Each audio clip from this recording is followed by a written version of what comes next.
Hey everyone, Dr. Jones here with another video in my budget series that I'm putting out that are aimed at explaining the impacts of potential budget cuts to Whitman-Hanson Regional High School. You see, as a leader, it's my responsibility to be transparent and to explain to the community the process that I use to arrive at the different decisions that I make and the potential impacts that it will have on their students and their high school. That's right, not just their students, but their high school. And you see, this video has to do with a cut that would occur to the school counseling department. Now, people often wonder about school counselors and how many school counselors do you need, because when a lot of us went to school, without giving anybody's age, school counselors did schedules. And that was about it. They didn't do much beyond that. They helped you with some college things. But school counseling has evolved such that a robust program like the one that we currently have here at WH does so much more that sometimes goes unseen by everybody except the student and the parents of those students who they specifically help in certain instances. Now, if a school counselor is cut, it will impact three major areas. One area it'll impact is the student counselor ratio. The second area would be the robust programming that I just mentioned to you. And the third area would be social emotional. So let's take a second to think about the student to counselor ratio. The American Counselors Association and the Massachusetts organization of the same recommend that one counselor per 250 students is the maximum amount that anybody should go. That's the maximum caseload, so to speak, for counselors. If we cut a counselor, our counselor caseload will go to approximately 320 students. Now, that's high, very high. And as a result, that means less time spent with the students. And that number, 320 students per counselor, will be the highest number by far of any other surrounding schools in the area, any schools on the South Shore or anything like that. So that would be an issue. The next piece is the robust programming that we have. Our counselors don't just schedule. Our counselors don't just help with recommendations and putting college things together. As a matter of fact, our counselors constantly go into classrooms to talk to kids about different aspects of career planning. That's right, I said career. Now, often we think of counselors and we think of the college process, but high schools today are so much more than that.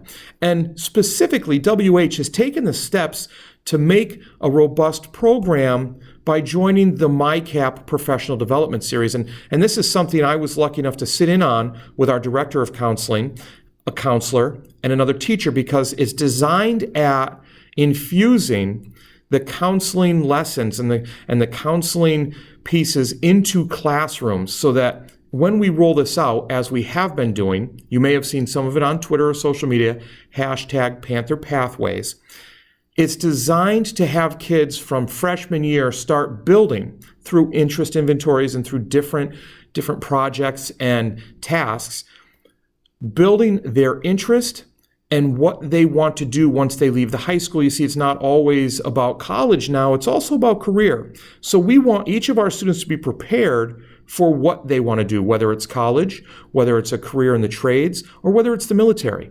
That will be impacted. Counselors will not be able to get into the classrooms as much and not be able to work that MyCAP system as much with the students. The next piece and final piece is the social emotional piece. Now, especially in this era and coming back from this pandemic, social emotional is going to be very important.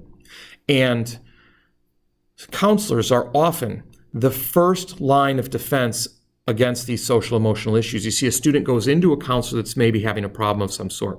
And then once that turns social emotional, the counselor handles it a little bit and then refers the student to the appropriate service that we offer here at the school. We have a wide range of services, from adjustment counselors to school psychologists. The school counselor is the first person that helps get that student to the person they need to see. And actually, sometimes even if the student's having some trouble in classes or with a schedule or with expectations, the school counselor is able to handle it right there.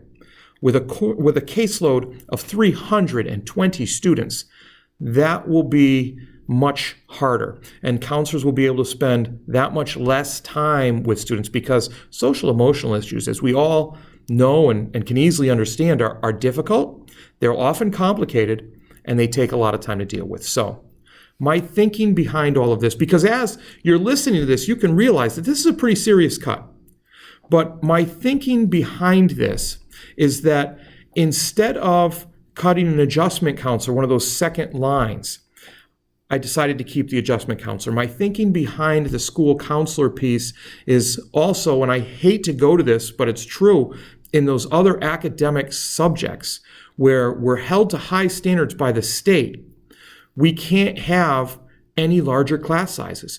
We have class sizes that are upwards of 30 in many of our courses. And to get rid of one of those teachers would cut electives in other courses, and it would really stress the amount of students we could put in classrooms to the point where we just don't have enough personnel to handle that kind of influx.